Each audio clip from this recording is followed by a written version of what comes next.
Reconquista Network, bienvenidos a esta sección de la entrevista. En esta ocasión tenemos un invitado muy especial. Es una entrevista que he querido hacer desde hace mucho tiempo y un tema que a todos nos concierne, un tema muy interesante. Se trata nada más y nada menos que vamos a hablar del general Francisco Franco. Para eso tenemos el mejor invitado para este tema, que es el general Juan Chicharro. General, primero que nada, bienvenido. Gracias por aceptar esta entrevista. Muchas gracias, buen día, es un placer. El placer es nuestro. Por fin, para la gente que no sabe, pues ya van varios intentos que estamos tratando de hacer esta entrevista. Tuvimos ahí unos problemas técnicos, pero como siempre, aquí estamos echándole ganas y saliendo adelante, como el mismísimo general lo hubiera deseado. General, antes de entrar al tema, porque hay mucho de qué hablar, platíquenos un poquito sobre su carrera. Yo sé que ha estado o conoce Hispanoamérica, o al menos parte de Hispanoamérica, y está familiarizado con la cultura también del habla hispana de este lado del Atlántico. Cuéntanos un poquito sobre sus logros, sobre su carrera. Bueno, de una forma resumida y sucinta, pues soy oficial de Infantería de Marina, egresé de la Escuela Naval Militar en 1974 y nada más salir de teniente, pues participé en operaciones en el antiguo Sáhara español, sobre todo en la parte final. Luego seguí mi carrera militar realizando diferentes cursos como operaciones especiales, buceo de combate, especialista de artillería y demás. Mandé unidades, claro. Luego, ya como comandante, pues tuve la fortuna o la suerte de poder participar en el contingente español que estuvo en Naciones Unidas en la zona de Centroamérica. Conozco bien, estuve año y medio allí, entre El Salvador, Honduras, Guatemala y Nicaragua. Luego ascendí a teniente coronel y me dieron el mando de un batallón. Tuve la suerte de participar al mando de ese batallón en operaciones también reales en Bosnia-Herzegovina, la frontera con la República de Montenegro. Ascendí a coronel, mandé un tercio y luego ascendí a general, ¿no? Ya de general asumí mayores responsabilidades, fui nombrado comandante general de la Infantería Marina Española, cargo que ejercí durante 4 años y posteriormente al pasar al retiro, pues me ofrecieron ser presidente de la Fundación Nacional Francisco Franco y acepté con mucho honor y lo consideré así un deber y desde entonces en estas circunstancias estoy. La Fundación Francisco Franco, que por cierto vamos a estar hablando de esto un poquito más adelante. General, pues vamos a entrar al tema porque esto sí es muy interesante y queremos saber un poquito sobre dos cosas. Primero, pues quién fue Francisco Franco y qué representó Franco para España. Aquí tenemos mucha información sobre quién fue Francisco Franco. La verdad, le voy a ser honesto, mucho se ignora y lo poco que se sabe pues es de una manera muy tergiversada, la verdad. Y pues no se me hace justo, independientemente de las ideologías que alguien pueda tener o inclinaciones. Entonces, vamos a irnos con alguien que sí sepa, general. Platíquenos, ¿quién fue el general Franco? El general Franco fundamentalmente fue un militar español que nació a finales del siglo XIX, vivió en su juventud el desastre de la pérdida de las últimas provincias ultramarinas, que no colonias, provincias de Cuba, Puerto Rico, Filipinas y las Marianas, las Carolinas, ¿no? Y como era de una ciudad que era del Ferrol, pues que vivió mucho aquella desgracia, eso lo tenía muy metido dentro y quiso ser marino, pero no pudo serlo e ingresó en el ejército, en el arma de infantería. Nada más salir de la academia, allá por los años 1920 o por ahí, pues participó en la última guerra que tenía España en aquellos tiempos en Marruecos y destacó rápidamente por su audacia, por su valor y por su capacidad militar. Fue uno de los fundadores y creadores de la Legión Española y de hecho además después pues hizo una carrera tan brillante que fue a los 33 años el general más joven de Europa. Y fue un general fue el creador además de la Academia General Militar, es decir, un general muy disciplinado, siempre muy estudioso, guerrero, porque era un general guerrero, y al advenir la Segunda República, pues siendo él como era monárquico, pues la asumió porque fue así, hasta el punto de que él nunca participó en ningún tipo de complot contra la Segunda República, como hicieron otros. Él nunca quiso, nunca, al contrario. Cuando los sucesos gravísimos que hubo en España en el año 34, él, pues, siendo jefe de Estado Mayor del Ejército, sirvió a la República. y nunca quiso participar, como ya le he dicho, en ese tipo de aventuras, hasta que la situación se hizo tan insostenible en julio de 1936 que, elegido por sus compañeros, asumió el liderazgo de lo que fue el alzamiento de una parte de España contra otra, y bastante más de una parte, y fue elegido por sus compañeros y cometió el gravísimo error de ganar la guerra, sobre todo de ganar la guerra a Stalin y al comunismo y a la masonería que estaban detrás de todo lo que había quedado destrozado de la República, ¿no? Para definir esto quizás hay una frase muy clarividente del presidente Azaña de la Segunda República, que dijo que Franco nunca se había levantado contra la República, sino que se había levantado contra la chusma que se había apropiado de la República, ¿no? Después fue un gran estratega de una capacidad enorme, porque libró a España de la Segunda Guerra Mundial. Fíjese usted, en aquellos momentos lo que era enfrentarse a Hitler por un lado, en su pleno apogeo, y por otro lado lidiar con Churchill y con Roosevelt. Supo manejarse perfectamente entre ambos y libró a España de la Segunda Guerra Mundial.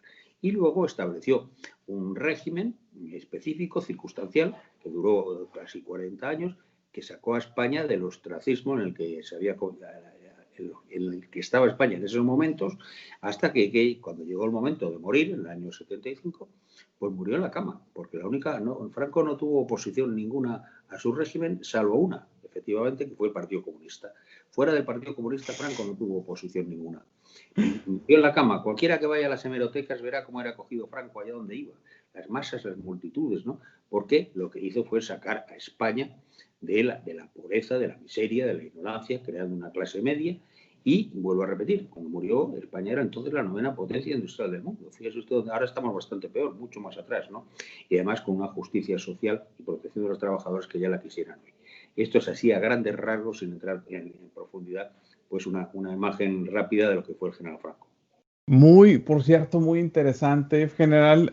Vamos a regresarnos. Quiero que nos platique un poquito sobre una década en particular, los 30, porque si lo vemos en una perspectiva un poquito más amplia, de ese lado del mundo, México, antes Nueva España, pues estaba en plena cristiada un poquito antes, la persecución contra la iglesia. En los 30 de España fue muy tumultuosa también, hubo una persecución y todo. O sea, a lo que voy a hacer eso, generales, descríbanos un poquito qué sucedía y por qué, o sea, por qué se hablan sobre la iglesia en los 30 en España.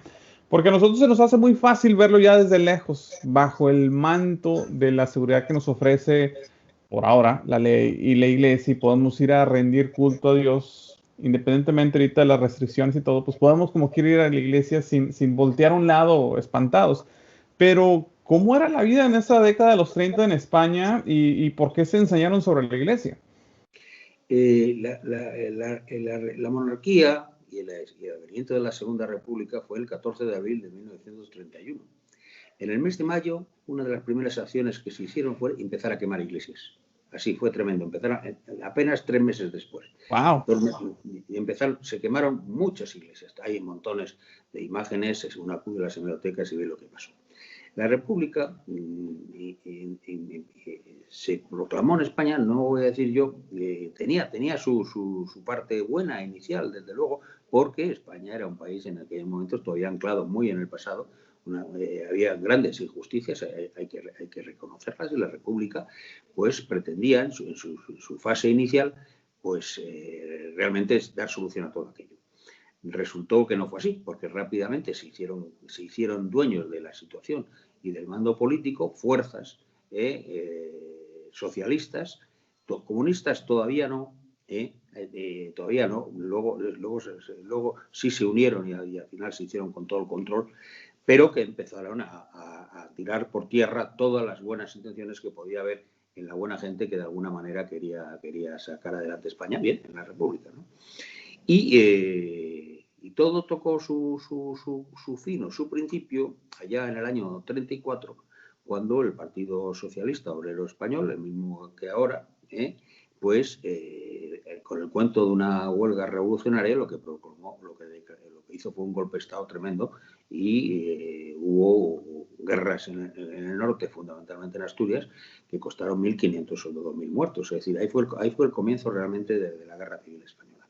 porque a partir de ese momento cualquier legalidad que podía tener la República cayó por completo, hasta el punto, posteriormente las elecciones que hubo en febrero del 36 fueron fraudulentas. Hoy se ha demostrado científicamente, voto a voto, cómo fueron absolutamente fraudulentas, y se produjo una vorágine de asesinatos y de violencia en las calles tan insostenibles como que entre febrero del 36 y julio del 36 hubo de 400, 500 asesinatos, es decir, en las calles, ¿no? Lo que le colmó el vaso final fue el asesinato el 13 de julio del 36 del líder de la oposición, que se llamaba Calvo Sotelo, que fue asesinado por policías de asalto del propio gobierno, ¿no? ¿Alguien se imagina que hoy guardias civiles o policías del gobierno, del Ministerio del Interior, vayan al líder de la oposición y la asesinen? Pues eso es lo que pasó. Y a partir de ese momento, pues hubo un momento que el pueblo se levantó, liderado por los militares. No fue Franco, Franco se unió, y Franco fue elegido posteriormente por una junta de generales, ¿no? La situación era de anarquía absoluta, y todo lo que hablan y se cuentan y dicen por ahí de legitimidad de la República no se la crea nadie, era una auténtica anarquía lo que había en aquellos momentos en España. Un verdadero infierno para la gente que a lo mejor les ha tocado, por desgracia, vivir en una sociedad donde impera la impunidad. Todos sabemos que no es un buen ambiente. Es más, general, lo hemos visto aquí en los Estados Unidos cuando ha habido marchas que, si Black Lives Matter o no sé, van creando anarquía, impunidad, destrozos por donde van avanzando. No es un ambiente propicio, digamos, por así decirlo, de familias. Entonces, no estamos hablando de cualquier cosa. No me lo imagino yo en una escala a nivel nacional, la verdad. Si con esto, pues no nos da dolores de cabeza y que está mal, ahora imagínense en todo el país, válgame, o sea, y eso fue lo que, vamos a decir, Franco pone orden. Franco, al general, le tocó pues aventarse unas faenas muy fuertes contra tanto Stalin, o sea, el régimen comunista, y contra Hitler también, o sea, tenía dos enemigos muy poderosos. Para una perspectiva general, aquí en Estados Unidos, como usted sabe, pues hacen mucho alarde de que se le ganó al régimen de Hitler y cuánta cosa más, y luego también a los comunistas, pero fue uno por uno, o sea, no fueron dos a la vez. Franco se los aventó los dos de un solo toreo, por así decirlo. ¿Qué educación militar tuvo Franco? ¿Fue educado acá en West Point? ¿O dónde fue? O sea, ¿de dónde salió tan bueno para la estrategia? Bueno, Franco estudió en la Academia General Militar de Zaragoza, española. O sea, local, es español hasta eso, o sea, en todo lo cual. Sí, además fue una de las academias militares en aquellos momentos y hoy también más prestigiosas del mundo, ¿eh? No tiene el reconocimiento internacional de West Point o Annapolis, por ejemplo, pero la formación de los oficiales españoles en aquella época y ahora pues era muy brillante, ¿no? En relación a lo que ha dicho usted, pues hay que matizar, me gustaría puntualizar un par de cosas, ¿no? Claro, la historia hay que estudiarla no desde la perspectiva de nuestros días, porque uno no entiende la historia si juzga las cosas que pasaron entonces desde nuestra perspectiva de hoy. Eso es muy importante cuando hablamos de historia, ¿no? Al acabar la guerra, España era un país destrozado, de una guerra fratricida de tres años, muy cruel. Se destrozó todo, como sucede pues en cualquier guerra que hay en cualquier otro país que puede ser, ¿no? Y entonces en aquel momento pues estalló la Segunda Guerra Mundial. De un lado nos encontramos a los alemanes con Hitler, los nazis, ¿no? Y por otro lado las potencias occidentales, ¿no? Franco estaba en medio y supo manejar y bandearse entre las dos digamos, contendientes, y de una manera, con una maestría asombrosa, porque cuando Hitler se presentó en la frontera de Francia con España, una vez ocupada ya Francia, Hitler en su apogeo todavía no había atacado Rusia, con 24 divisiones dispuestos a entrar en España porque lo que querían ir a Gibraltar y cerrar el Mediterráneo. Pues Franco supo pararle, le paró allí, algo increíble a Hitler en su pleno apogeo en aquellos momentos, ¿no? Y al mismo tiempo negociaba con Churchill y con Roosevelt, Vale. porque interesaba mucho también a España, porque de muchos suministros, el apoyo logístico y demás que recibía España en aquellos tiempos venía por mar, ¿no? Entonces, pero supo, y milagrosamente, pues supo mantenerse entre los dos contendientes y mantuvo a España fuera de la Segunda Guerra Mundial. Algo importantísimo, ¿no? Y luego hay un aspecto también que me gustaría puntualizar, que muy poca gente sabe. Porque mucha gente últimamente en estos tiempos de tanto internet, tanto no sé qué, tanto lo otro, tantas redes sociales, lee muy poco. Se lee poco y se profundiza muy poco en muchos aspectos, ¿no? Si alguien se hubiera leído las memorias desclasificadas de Churchill, por ejemplo, pues podría leer allí cómo ya en el año 40 ya Churchill y Roosevelt ya estaban negociando con Franco porque veían a Franco como el tapón para el comunismo de Stalin. Y hubo una especie de alianza en el cual España se iba a convertir en centinela en el Mediterráneo occidental contra las ansias expansionistas de entonces de la Unión Soviética, ¿no? Y aquello fue una labor de estadista, más que de estratega, de estadista descomunal, ¿no? De la que poco se habla, pero ya quisiera yo ver a nuestros líderes hoy lidiando con líderes como Hitler o como Roosevelt o Stalin. Me gustaría Eh, verle. no, diga, ahí te encargo. Pues mira, general, lo que pasa es de que qué bueno que trae ese punto, porque usualmente tenemos pues esta percepción de decir, ay, las mejores escuelas académicas militares están en Inglaterra o en Estados Unidos, que sí, obviamente hay unas escuelas muy prestigiosas, pero en este caso, y con el tamaño de enemigos que se tuvo que enfrentar el general Franco, pues viene de España mismo. Y además de que cabe destacar que a diferencia de Churchill, o de los años que quiera, Franco tenía un apego a la fe católica que lo distinguía. O sea, no solo era buena estratega, sino estaba alineado a los valores católicos. Una vez más, es herencia hispana. Si se acuerda, general, cuando llegó España al Nuevo Mundo, una de las primeras cosas que hizo la Escuela de Salamanca es moldear esa hispanidad, decir, bueno, pues cómo vamos a crear cómo vamos a extender a España en este lado del mundo. Tiene que ser alineado a los valores católicos, no a los valores mercantiles. Franco, al parecer, corrígeme usted, aparenta que tenía muy presente esta filosofía hispanista. ¿Usted cree que sea cierto eso o a qué se debe?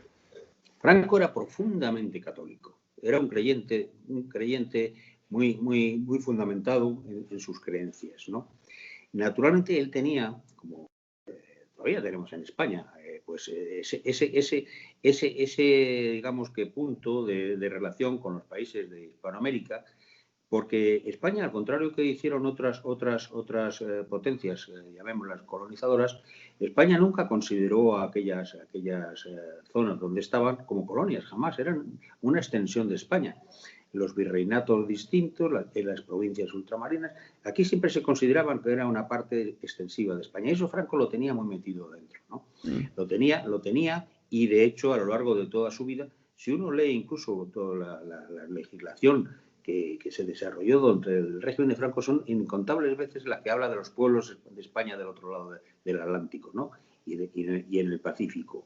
Creo recordar que incluso en el Fuero de los Españoles del año 45 ella hablaba de los países del otro lado del Atlántico, ¿no? Y de la relación estrecha que España debía mantener con todos aquellos países. Y así fue.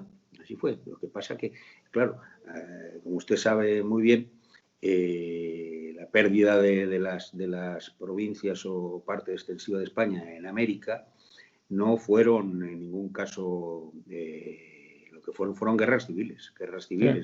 dentro de todos esos países, entre los españoles criollos que querían lo que quisieron lo consiguieron y los españoles que estaban con la corona, ¿no?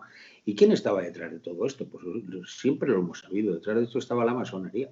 La masonería liderada fundamentalmente por Inglaterra y en gran parte por Francia, que estuvieron detrás de todo ello.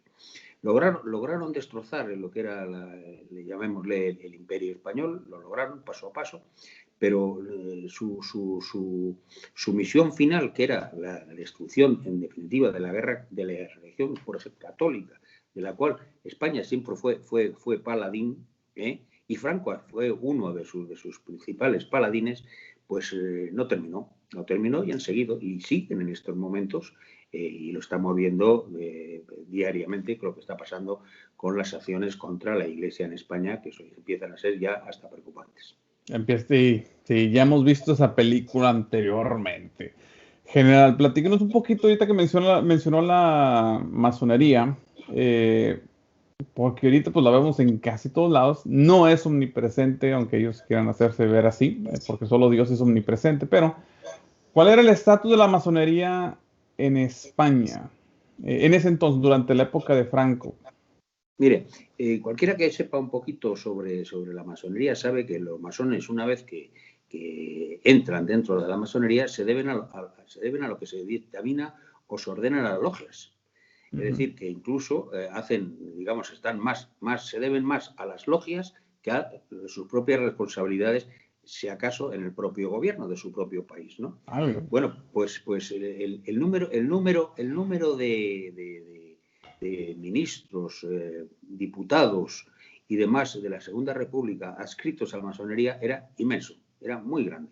Y eso fue un gravísimo problema para España, como lo es en estos momentos, en mi opinión, de lo que está pasando pues, en Europa, por ejemplo, donde hay constancia de que en la Asamblea Europea pues, de Estrasburgo, pues, 60% de ellos son masones. Es decir, y deben obediencia a lo que se le dicta a las logias.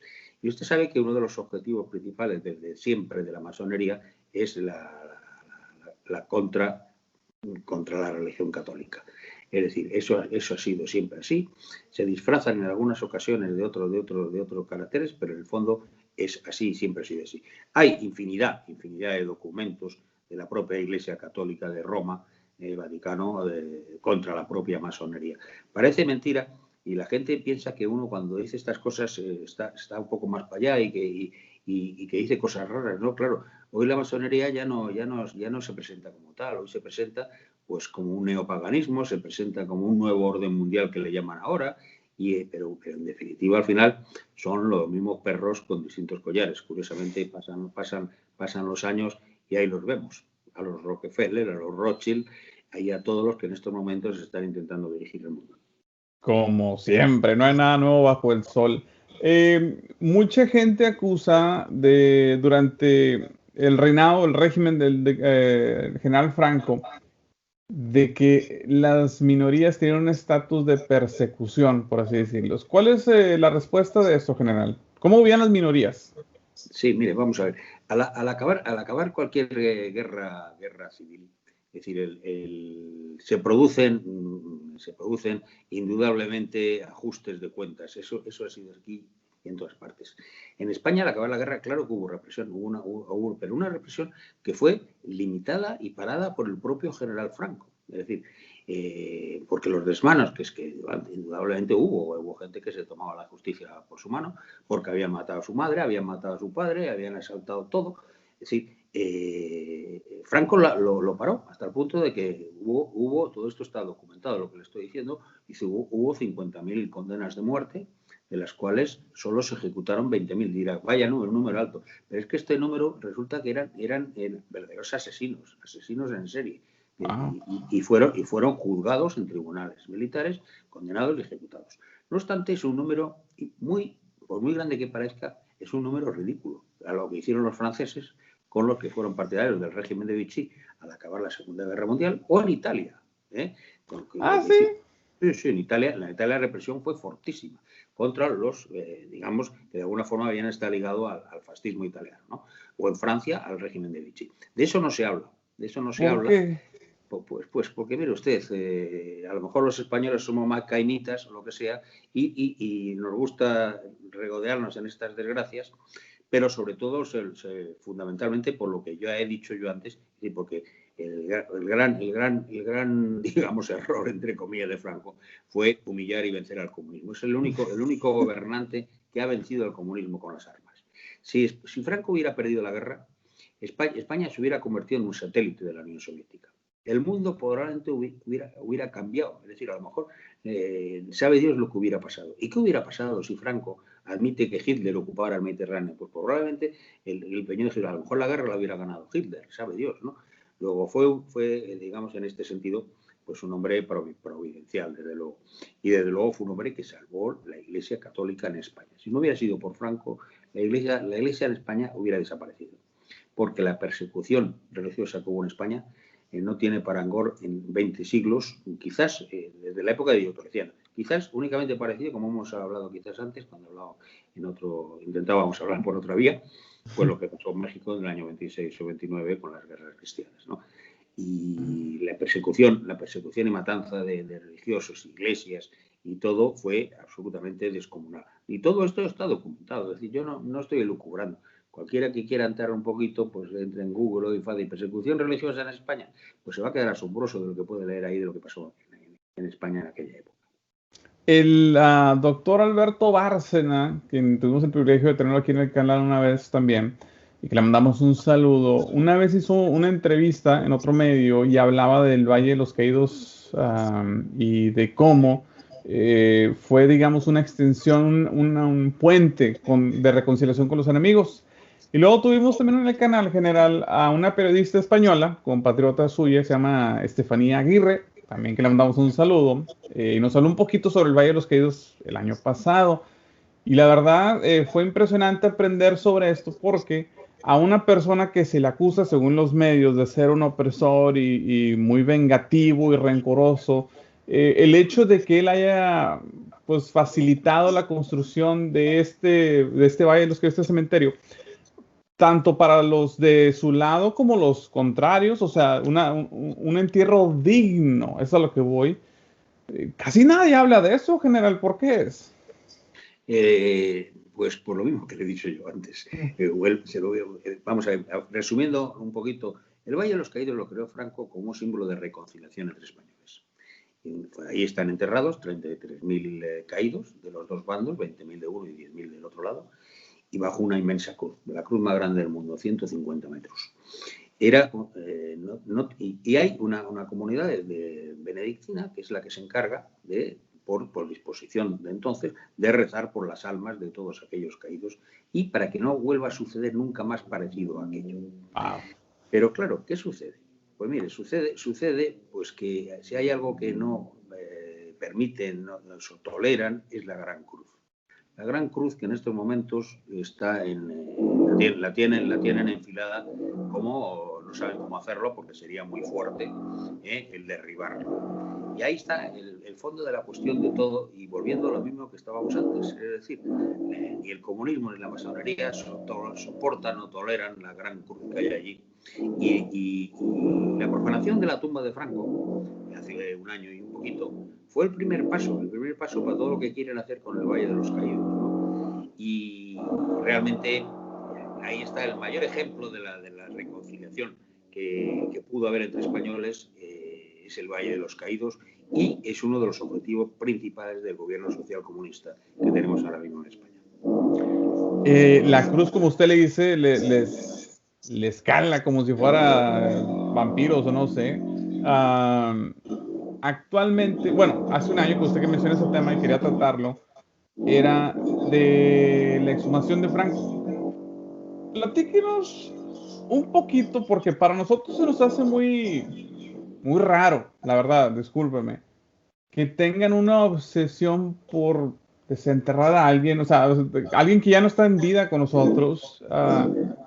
O sea, ¿qué logran? O sea, si me explico, ¿cuál es el gusto? ¿Por qué el afán? O sea, acá en Estados Unidos, pues, no tenemos algo, estamos más o menos similar con lo de los confederados, pero ni siquiera lo mismo. O sea, ¿por qué esa obsesión de sacarlo del Valle de los Caídos, desenterrarlo y hacerlo público todavía para eso?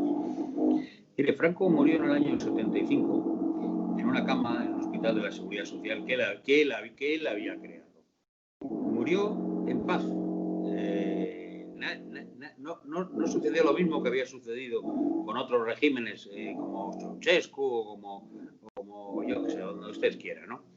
Y en una España próspera y una España reconciliada. Y murió allí porque lo enterraron, y a nadie le extrañó entonces, por lo que le acabo de decir, que Franco fuera enterrado en el Valle de los Caídos, ¿no? Y a continuación, pues los 33.000 enterrados que hay allí. En España tenemos en estos momentos, el señor Zapatero hace ya 13 años, 14, 12 años, pues promulgó una ley que era la ley de memoria histórica y ahora intentan modificarla con otra que se llama memoria democrática. Mediante estas leyes lo que pretenden es revertir por completo la historia de España de los últimos 40 años, Franco malísimo, represor, asesino, reprimir el régimen que estuvo en España durante los 40 años, con lo cual se llevan por delante además toda la transición política del régimen autoritario al régimen democrático que hubo en España y no quieren retrotraer a lo que ellos llaman la legalidad de la Segunda República, que ya vuelvo a repetir, que la legalidad la perdió en el 34 y absolutamente ilegítima en aquellos momentos, ¿no? Lo que se está produciendo, lo que supuso la profanación de la tumba de Franco, en mi opinión, no fue más que un acto puro y simple de venganza. No hay otra explicación. Una venganza, y además iba pura más, venganza masónica. Porque incluso yo no estuve allí, pero si hay gente experta en, digamos, que en aspectos masónicos, como el profesor Bárcenas, y él efectivamente dice que lo que hubo allí fue un acto masónico con la profanación de su tumba, ¿no? Pero nosotros siempre dijimos aquí desde la Fundación que eso era el primer paso para todo lo que vendría después, ¿no? En primer lugar, por supuesto, la descristianización de España, que está sucediendo, y digamos, la caída del régimen político actual que se deriva del año 78 de la Constitución española y arrasar tierra llana, incluso llevándose por delante la propia monarquía, porque la monarquía restaurada en España la restauró Franco. Claro, al rey Juan Carlos nombró Francisco Franco en el año 69, y fue el que le sucedió a título de rey porque Franco así lo dispuso en su momento. Bueno, pues todo eso es lo que está sucediendo y eso es lo que significó fundamentalmente la profanación de su tumba. Simplemente una venganza pura y dura, porque Franco significaba todo lo contrario de lo que ellos defienden. Es decir, Franco representaba la justicia social cristiana, Franco el anticomunismo furibundo, el antimasónico masón furibundo, y desde luego además porque creó una clase media que antes nunca existía, porque los grupos, de alguna forma, decíamos antes, que eran reprimidos, entre comillas, por decirlo así de alguna manera, eran simplemente fundamentalmente los que estaban a las órdenes en su momento de Stalin y del Partido Comunista de España, ¿no? Y que hubo restricción de libertades al uso como las conocemos hoy en día, pues sí, eso no se lo voy a negar. Pero claro, fue un régimen circunstancial. Hay determinados momentos en la historia de los pueblos donde, por ejemplo, en el caso de España, donde el mismo Franco lo decía, donde hay miseria e ignorancia no puede haber libertad.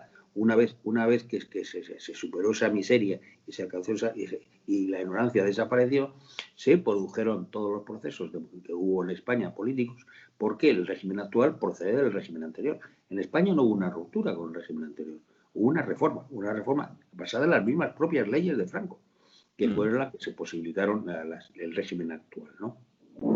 Ahora, hablan mucho de represión y todo, pero realmente si somos francos, valga la expresión, actualmente hay más a veces represión en discurso.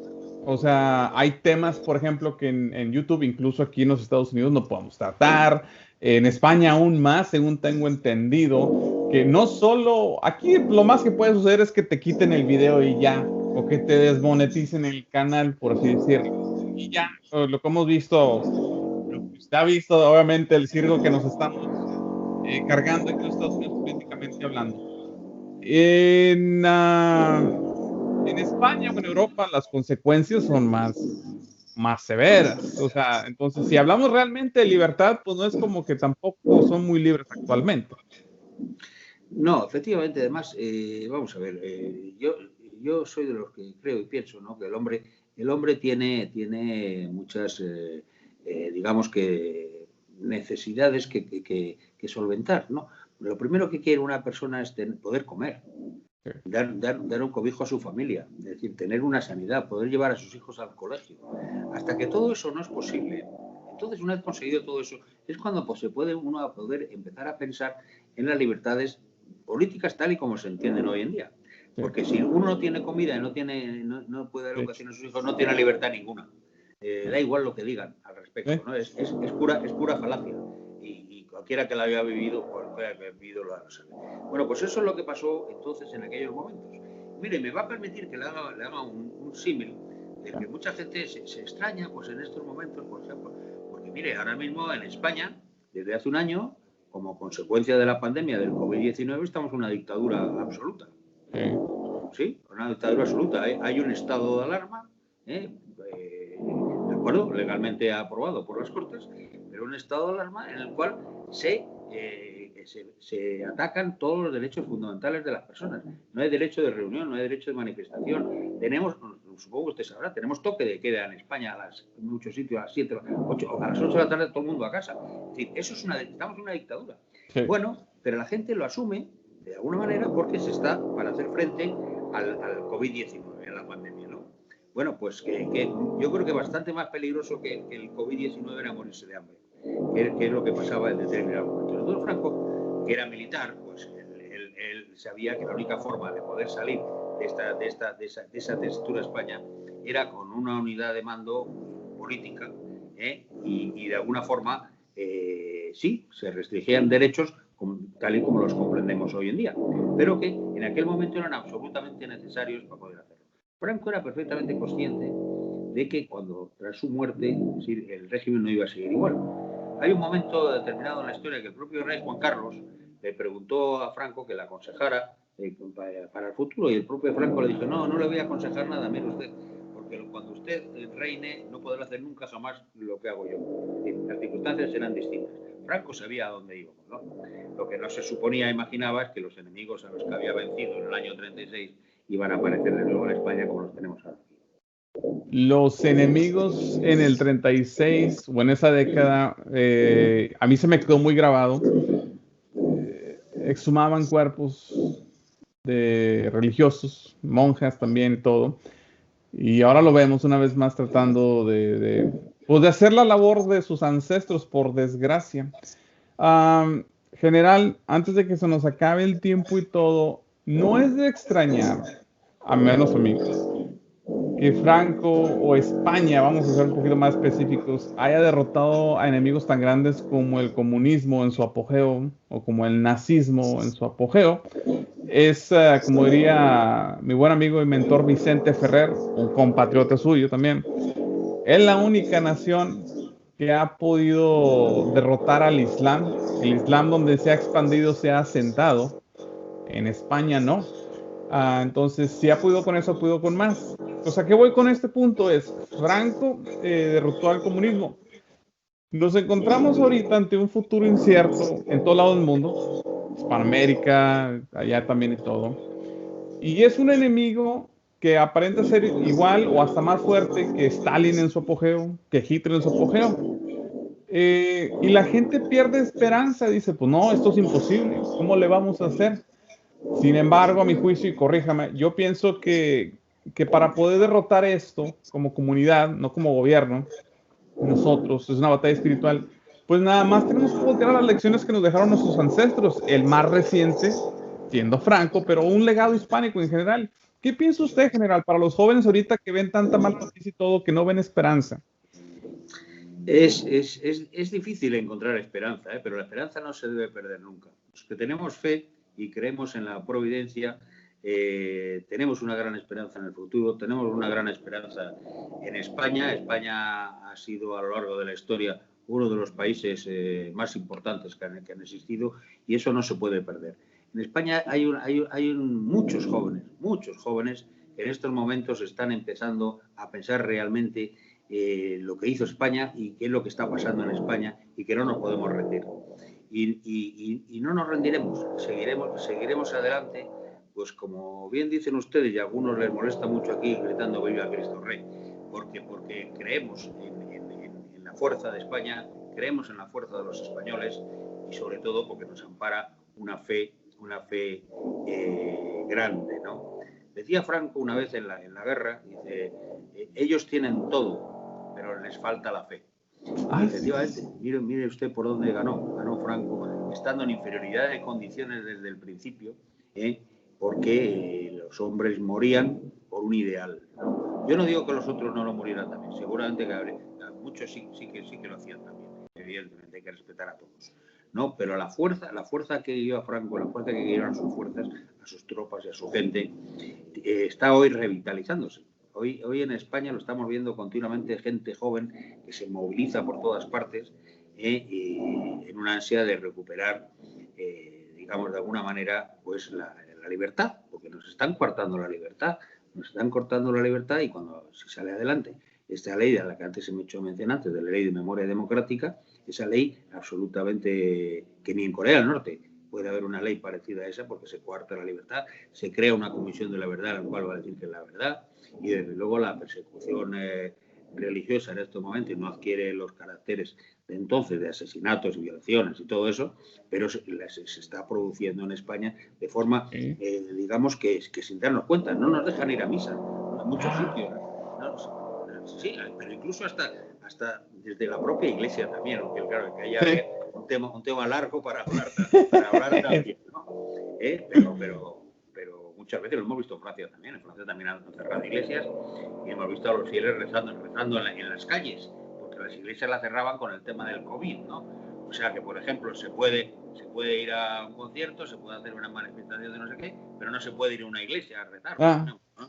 Bueno, pues eso también ha pasado en Francia, porque Francia, hablamos de España, pero Francia está en una situación también muy, muy delicada en estos momentos. ¿Cuál era la opinión del general Franco de Hispanoamérica? Ya como, o sea, país independiente, yo sé que lo que sucedió, pero cuando le decían, por ejemplo, México, Argentina, Chile, Perú, no sé, ¿cuáles eran los sentimientos del general hacia estos países, estas comunidades? ¿Los veía como ajenos o los veía como hermanos separados? No sé. No, Franco los veía como los vemos muchos españoles, una grandísima parte de españoles, como una comunidad iberoamericana. Es decir, vuelvo a lo que le decía yo antes, España nunca consideró México como una colonia, o Argentina, o Venezuela, nunca. Eran partes intrínsecas de la España de entonces, ¿no? Porque además, como ustedes bien saben, es decir, al contrario de lo que sucedió con la colonización anglosajona de América, es decir, los españoles no mataron a nadie, digan lo que digan, la leyenda negra, porque ya ahí es otra historia. Sí. España se mezcló y hubo un mestizaje tremendo, que es el resultado de lo que vemos hoy, ¿no? Y la labor de España, bueno, las universidades creadas por España en toda América, mucho antes de que existiera Harvard, ni Stanford, ni nada parecido, estaban en Lima o estaban en México, ¿no? Bien, pero respondiendo a su pregunta, Franco, a todos los países del otro lado del Atlántico y Filipinas también, pues las consideraba parte perdida de España, es decir, una ruptura de lo que había sido la gran España de entonces. Todavía muchos españoles lo consideran así y lo siguen considerando así. Lo que pasa que la lucha contra la leyenda negra es dificilísima también. La leyenda negra que se estableció por la masonería contra España, pues ha hecho mucha mella y mucho daño, y realmente es difícil luchar contra todo eso, ¿no?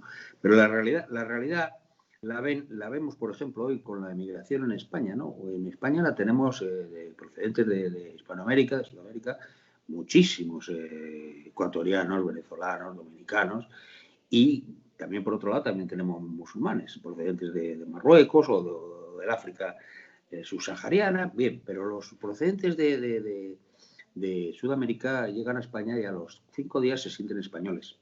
No les es difícil sentirse españoles. Y los españoles los vemos iguales.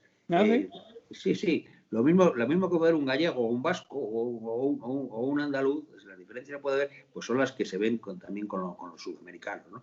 Pero la integración se está produciendo a una velocidad asombrosa. Y cosa que no sucede en otras partes de Europa, ¿no? Y así es, no sucede lo mismo con los procedentes de Marruecos o de Argelia, ¿no? Ahí sí que no sucede eso. Ellos crean sus propios guetos. En España no hay guetos sudamericanos, se han integrado. Es decir, viven y trabajan como la mayoría de los españoles. Habrá excepciones, evidentemente, ¿no? Pero así como en la gran generalidad, ya le digo yo que no. Y Franco veía, respondiendo, yo me enrollo un poquito, pero Franco veía a las naciones americanas como una comunidad de hermanos, como siempre lo dije. Además, no es que lo diga yo, es que lo está escrito y documentado en diferentes documentos incluso oficiales, como las diferentes leyes o el Foro de los Españoles, que recuerdo yo ahora, donde el capítulo 2 o el capítulo 3, cuando define España, habla de la Comunidad Iberoamericana de Naciones. Genial. Última pregunta y ya despedimos. Que me llama mucho la atención que con Franco la banca tuvo un rol especial. ¿Y por qué traigo este punto? Porque actualmente vivimos en un mundo donde impera la usura, la especulación financiera. Prácticamente las entes financieras son las que dominan la agenda política al grado tal hasta que se llevan guerras. Es una visión completamente opuesta, ¿verdad? Lo que sucedía durante Franco. O sea, ¿cuál era el estatus de la banca? ¿Se servía al pueblo más que a los intereses particulares? Con Franco lo que se estableció fundamentalmente es un régimen de justicia social. Es decir, Okay. ese era el objetivo número uno de Franco, es decir, sacar al pueblo español del ostracismo. Y Franco era gallego, y entonces como buen gallego sabía manejar y bandearse con unos, con otros, y siempre lo hizo así, políticamente y de utilizado, y la banca la utilizó efectivamente también en sus momentos, en el beneficio de lo que él consideraba lo mejor para el pueblo español, ¿no? Efectivamente, tiene usted mucha razón que las entidades financieras son las que dominan el mundo y no digamos hoy todavía aún más, ¿no? Así es, Franco supo bandearse con la banca y a lo largo de los 40 años pues la banca y la relación con Franco varió conforme iba variando, digamos, que las propias características del propio régimen. Vale, qué interesante. Mucho más de qué hablar sobre este gran legado que dejó Francisco Franco. Agradecemos, general, que nos haya dado gran parte de su tiempo y mucha paciencia para poder llevar a cabo este mensaje. Rápidamente, díganos, actualmente sigue a la cabeza de la Fundación Franco y ¿cuál es el siguiente plan ahorita que traen en la Fundación? Mire, me alegro que me lo diga porque no quisiera yo terminar sin decirle una cosa importante. Para que se den cuenta fuera de España de cuál es la situación de lo que está pasando hoy en España. Mire, todo lo que estamos hablando aquí, ahora mismo usted y yo, que llevamos creo que casi una hora hablando, si sale adelante la ley de memoria democrática que va a salir adelante del Congreso, es muy posible que después de esta conversación yo fuera a la cárcel. ¿En serio? Tal es. Es decir, esa es la situación de Ah, España. Porque la fundación está en la punto de mira del propio gobierno de ilegalizarla. De ilegalizarla porque defendemos lo que de ninguna manera quieren que se defienda y que se cuente la verdad histórica de lo que pasó con Franco. Esa es la situación de España. Entonces, en nuestro inmediato futuro, nosotros vamos a seguir defendiendo el legado y la memoria y el pensamiento de Francisco Franco. Anticomunistas, católicos, partidarios de la justicia social y de la prosperidad de nuestro pueblo, dentro de las libertades en las que estamos hoy en día y que son posibles gracias a la grandísima transformación económica que sufrió España bajo la égida de Franco. Naturalmente que estamos en el 2020 y estamos en el mundo en el que vivimos, estamos con la Constitución española, eso es evidente, pero nadie nos va a poder negar en nuestro derecho y derecho constitucional a opinar, a hablar y a decir lo que piensan los demás. ¿Saben la diferencia que hay con igual que esta fundación que defiende la figura de Franco, hay fundaciones en España marxistas que defienden sí. a Stalin? Sí, hay muchas. Que defienden a Stalin, que defienden a Ah, Lenin, que defienden a Engels, a Largo Caballero. Bueno, pues ¿sabe lo que le digo? Mire, a mí no me importa que existan, que yo no comulgo con ellos para nada, pero creo que tienen pues su derecho a opinar, ¿no? Bueno, pues ese derecho que yo le doy a ellos a nosotros nos lo niegan por completo. Esa es la situación gravísima de España en estos momentos. Yo sé que vamos a despedir, pero tengo una pregunta más. Nosotros de este lado del Atlántico, en caso de que esta ley de revisión histórica, de todo eso, pase, que como usted dice, a lo mejor es muy probable, ¿qué podemos hacer de este lado los hispanos para apoyarlos? ¿Algún donativo, oración? No sé, o sea, ¿cómo funciona esto? Bueno, oración, por supuesto, oración siempre. Y en cuanto a donativos y demás, pues bueno, si es necesario, ya tenemos las cadenas oportunas en ese momento para que se puedan hacer donativos. Pero mire usted, eso en estos momentos, en cuanto a la fundación se refiere, no nos hace falta, porque todavía hay muchos españoles, muy buenos españoles, Okay. que nos apoyan moral e incluso económicamente para nuestras necesidades. El gravísimo problema, vuelvo a decir, es que nos van a cortar la libertad no van a cortar nuestro derecho a opinión y a opinar. Entonces nosotros a lo mejor tratar de propagar el mensaje que a lo mejor ustedes no pueden decir de este lado. Exacto. Quizás será llegado el momento, Dios no lo quiera, de que todo lo que estoy diciendo yo aquí tengamos que utilizar otros medios fuera del otro lado del Atlántico o de donde sea para poder proclamar una verdad histórica, porque Franco lo que sí fue un defensor total de la civilización cristiana occidental, y eso no puede ser tergiversado y anulado como lo pretenden los que lo pretenden. Genial. Pues como pues, no lo voy a recordar lo que usted ya sabe, pero es volverá a reír la primavera. Entonces, siempre con esperanza, Dios y la cruz adelante. Y es un gusto tenerlo aquí. Aquí tiene su casa en lo que podamos ayudarle. Estamos a sus órdenes, cualquier mensaje y todo. Y al pueblo que nos está viendo en Hispanoamérica, aquí en los Estados Unidos también, pues ya saben qué tenemos que hacer. Genial, le agradecemos mucho su tiempo. Dios me lo bendiga. Y como nos despedimos aquí en Reconquista, siempre decimos que viva Cristo Rey. Viva Cristo Rey.